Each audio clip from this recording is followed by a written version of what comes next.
The year 2026 was supposed to be a period of stability for the British monarchy, a time for King Charles to finally cement his vision of a streamlined modern institution. Instead, the palace walls are currently vibrating with a tension that hasn't been felt since the early 90s. It started with a whisper in the corridors of Windsor, but it has quickly escalated into a full-blown crisis that threatens to rewrite everything we thought we knew about the most famous family on Earth. At the center of this storm isn't just the spectacular fall of Andrew Mountbatten Windsor, the man formerly known as Prince Andrew, but a series of resurfacing links to Meghan Markle that go back much further than the official record suggests. For years, the public narrative was simple. An American actress meets a British prince on a blind date, they fall in love, and the rest is history. But as of April 2026, that history is being challenged by high-level insiders and newly released legal documents that point toward a much more complex social web. We're talking about elite social circles, exclusive networking events, and a shared history in the mystery years before global fame ever touched the Sussex name. The question that is currently driving royal biographers into a frenzy isn't just whether they knew each other, but why the palace worked so hard for so long to make sure no one ever asked.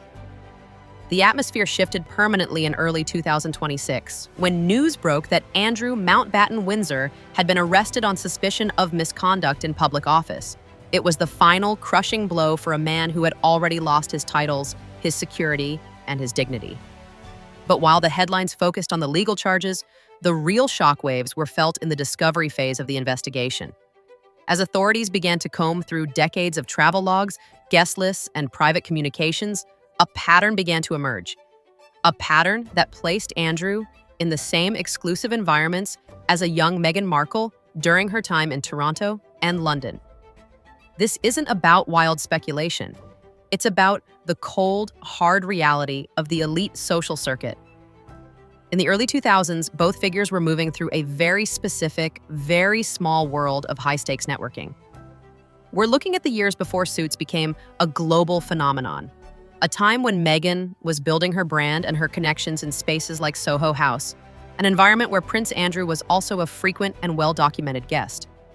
Insiders claim that as the 2026 investigation deepens, the social maps being reconstructed by authorities are showing overlaps that the palace previously dismissed as coincidental. The tension behind palace doors is reportedly at an all-time high because this investigation isn't just about Andrew's past. It's about the vetting process of the entire monarchy. If it's proven that the two moved in the same circles before Harry ever entered the picture, it raises uncomfortable questions about what the palace knew before the 2018 wedding. Did King Charles have access to information that he chose to ignore? Or worse, was he warned by his brother about a past that the public was never meant to see? To understand the depth of this connection, we have to go back to Meghan's mystery years between 2010 and 2015. This was a period of intense social climbing and professional networking. While she was filming in Toronto, she became a fixture at Soho House, a private members club known for its discretion and its high-profile clientele. It was here that she formed a deep, lasting bond with Marcus Anderson, the man often described as the most important person in her life who wasn't her husband. Marcus wasn't just a friend, he was a gatekeeper to the world's most powerful people. At the same time, Prince Andrew was utilizing his role as a trade envoy to frequent many of these same international hubs. He was a man who thrived in the company of the wealthy and the influential, often crossing paths with same fixers and connectors who populated Meghan's social world. Insiders are now pointing towards specific events in London and New York where both were listed on guest rosters. While there are no confirmed photos of them together from this era, the overlap alone has fueled years of debate among royal historians who find it statistically improbable that they didn't at least share a conversation. The mystery deepened in late 2025 when Marcus Anderson was notably absent from Meghan's latest media projects. For a man who had been her shadow for a decade, his sudden retreat from the spotlight has raised eyebrows. Some believe he knows too much about the shared circles of the early 2000s and has been advised to maintain a low profile as the Andrew investigation heats up. If Marcus was the bridge that facilitated Meghan's entry into the royal world, was he also the one who managed the social collisions with Andrew years earlier? One of the most damning pieces of evidence in this theory surfaced in 2016, but its true significance wasn't understood until recently. In October of that year, the world was shocked by a headline in the Sunday Express revealing that Prince Harry was secretly dating an American actress. At the time, Harry was furious. He wanted privacy and he wanted to control the narrative. But here's the detail that still haunts the palace. The leak didn't come from Harry's staff, and it didn't come from Meghan's PR team. It came from a staff member connected to the House of York, the household of Prince Andrew. Why would Andrew's camp be the ones to leak Harry's private relationship to the press? In the world of royal politics, a leak is never just a leak. It's a strategic move. By outing the relationship early, Andrew's household effectively took control of the story before the palace's main press office could sanitize it.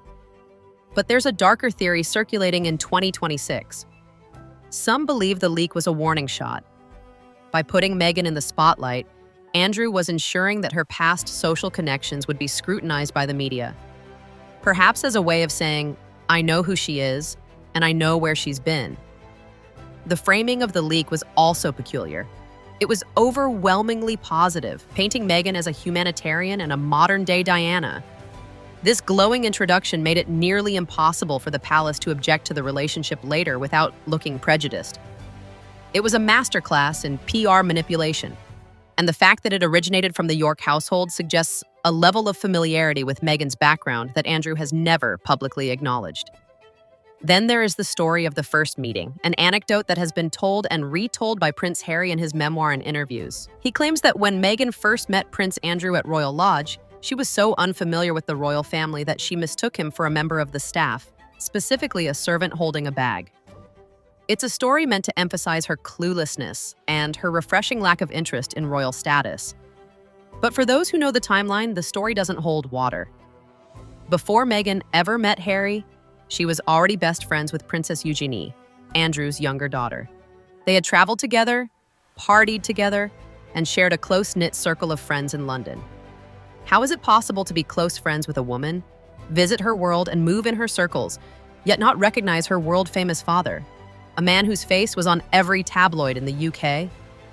To many palace insiders, the servant story felt like a manufactured piece of plausible deniability. If Meghan had openly acknowledged knowing Andrew, she would have had to explain how they knew each other and what kind of social circles they shared.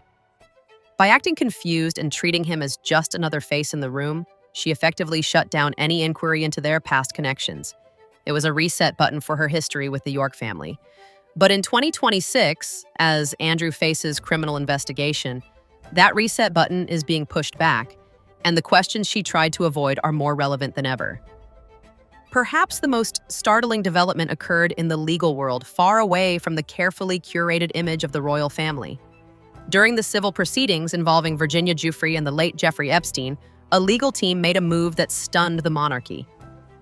David Boies, one of the world's most aggressive and successful lawyers, publicly stated that he wanted to depose Meghan Markle. He didn't want her as a defendant, he wanted her as a witness.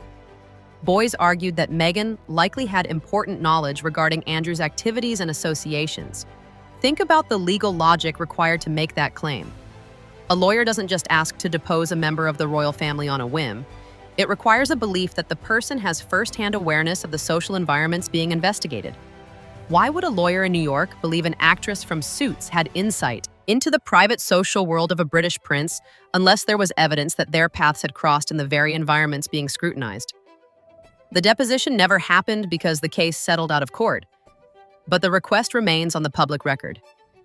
It is a smoking gun that points toward a history of shared circles that the palace has never addressed. In 2026, as new Epstein-related files have surfaced, those legal notes are being revisited. Sources claim that buried within the latest document release are references to media value. The idea that tying the Sussex name to the Andrew scandal was worth millions in publicity. But the real value wasn't in the scandal. It was in the leverage. In December 2025, a fresh batch of documents connected to the Epstein investigation sent shockwaves through the media. These weren't just names of associates. They were internal emails from media conglomerates and PR firms. One email from March 2020 detailed a discussion about a single article that tied Prince Harry's comments on Andrew's friendship with Epstein to the Sussexes' own departure from the UK. The publicity value of that one connection was estimated at over $4 million. This highlights the brutal reality of the Sussex-York link. Whether they like it or not, the media has found that the most profitable narrative in royal history is the one that connects the rebel couple to the disgraced prince. But for the palace, this isn't just about money. It's about brand contamination. King Charles has reportedly spent a significant portion of early 2026 in private meetings with his legal team trying to decouple the Sussex brand from the Andrew fallout. The problem is that the more the palace tries to separate them, the more the history pulls them together. The files from late 2025 revealed that certain prank calls and media plants were intentionally used to keep their names in the same headlines. Why? Because as long as they are linked, the public remains distracted by the drama, rather than focusing on the systemic failures of the monarchy's vetting and security protocols. It's a game of containment that is becoming increasingly difficult to win. As we move further into 2026, the strategy within the palace has shifted from denial to containment. King Charles is reportedly caught in an impossible dilemma. On one hand, he has successfully removed Andrew from public life, stripping him of his honors and forcing him out of royal lodge. On the other hand, he cannot afford to let Andrew become a loose cannon. A man who has lost everything has no reason to keep the palace's secrets. There are rumors of a summit held at Balmoral in early 2026 where the senior royals discuss the Andrew problem. According to insiders, Princess Catherine has been the most vocal about maintaining a hard line. She believes that any attempt to accommodate Andrew or to keep him quiet with financial support only creates more risk in the long run. Her approach is one of total institutional hygiene. She wants the monarchy to be completely sanitized of the York and Sussex drama before she and William take the throne. But William is said to be more cautious. He understands that if Andrew is pushed too far, he might start talking about the vetting that happened in 2017 and 2018. He might start talking about the warnings that were ignored and the social overlaps that were buried. If it's revealed that the palace knew about a pre-existing connection between Andrew and Meghan and chose to let the marriage proceed anyway, it makes the institution look negligent at best and complicit at worst. This brings us back to the core of the mystery years of 2010 to 2015. In 2026, independent researchers and investigative journalists have started to find ghosts in the digital record, old social media posts that were deleted, guest lists that were sanitized, and photos that were scrubbed from agency databases. They are looking for the yacht photos, the infamous images that circulated online years ago, allegedly showing women at elite events where Prince Andrew was present. While fact-checkers were quick to state that the women in those specific images were not Meghan Markle, the discussion itself revealed something important. The palace's reaction was disproportionately fast and aggressive. They didn't just deny the photos, they tried to erase the entire conversation. This suggests that while those specific photos might have been fakes, the concept of her being in those environments was a red zone for the royal PR machine. In 2026, the focus has shifted from photos to social nodes. Investigators are looking at the people who connected them. We're talking about high-end property developers, international fixers, and the elite members of the Toronto and London social scenes. These are people who don't talk to the press, but they do talk to the authorities. As the criminal investigation into Andrew's misconduct in public office expands, these nodes are being squeezed and the information they hold is starting to leak. Perhaps the most telling piece of the puzzle is the silence from Montecito. Since the 2026 arrest of Prince Andrew and the release of the most recent Epstein files, Meghan Markle has remained completely silent on the matter. For a woman who has built her entire public identity on the power of voice and the importance of calling out injustice, her refusal to comment on the fallout of the York family is glaring. Sources close to the Duchess claim that behind the scenes, she is deeply concerned. This isn't concern for Andrew, it's concern for the narrative. She knows that if Andrew's defense team decides to use social history as a way to deflect blame, or to show that his actions were standard within his social circle, her own history could be dragged into the courtroom. She has no leverage over a man who has already hit rock bottom. The palace is watching her silence just as closely as they are watching Andrew's. They know that the Sussexes and the Yorks are two sides of the same coin, people who know the inner workings of the institution and who have the power to damage it. But while Harry and Meghan have used their voice to talk about feelings and family tension, Andrew holds the facts of the social web, and in 2026, facts are the only things that matter. We are currently standing at a crossroads in royal history. The shared circles theory is no longer just a conspiracy for the internet. It is a live investigation that is being debated in the highest offices of the land. The arrest of Andrew in 2026 was the first domino to fall. But it certainly won't be the last as more documents are released and more insiders feel emboldened to speak. The official version of how Meghan Markle entered the royal family is going to face its greatest challenge. Was she truly the outsider who knew nothing of the world she was entering? Or was she a woman who had already navigated the outermost edges of that world for years? And if she had already crossed paths with Prince Andrew in the elite social spaces of the 2000s and 10s, why did both of them agree to play the role of strangers? The answer likely lies in the preservation of the monarchy itself. The institution cannot afford for the public to realize just how small and how interconnected the world of the elite truly is. As the months progress, we can expect more strategic leaks, more denials, and more attempts to control the narrative. But the truth about the mystery years is out there, buried in travel logs and hidden in the memories of the people who were in the room. And as King Charles, Princess Catherine, and Prince William work to contain the damage, they are realizing that the biggest threat to their future isn't a rebel duchess in California. It's the disgraced prince in Sandringham who knows exactly where all the bodies are buried. If you followed this breakdown and it's made you question the official story, you aren't alone. The year 2026 is proving that the most interesting part of the royal story isn't what they show us on the balcony. It's what happens in the shadows years before the cameras ever start rolling. Drop your thoughts in the comments below.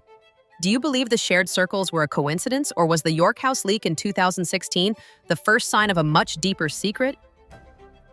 Don't forget to like this video and subscribe for our next deep dive, where we'll be looking at the specific fixers who connected the Toronto social scene to the heart of Windsor. Stay locked in because this story is only getting started.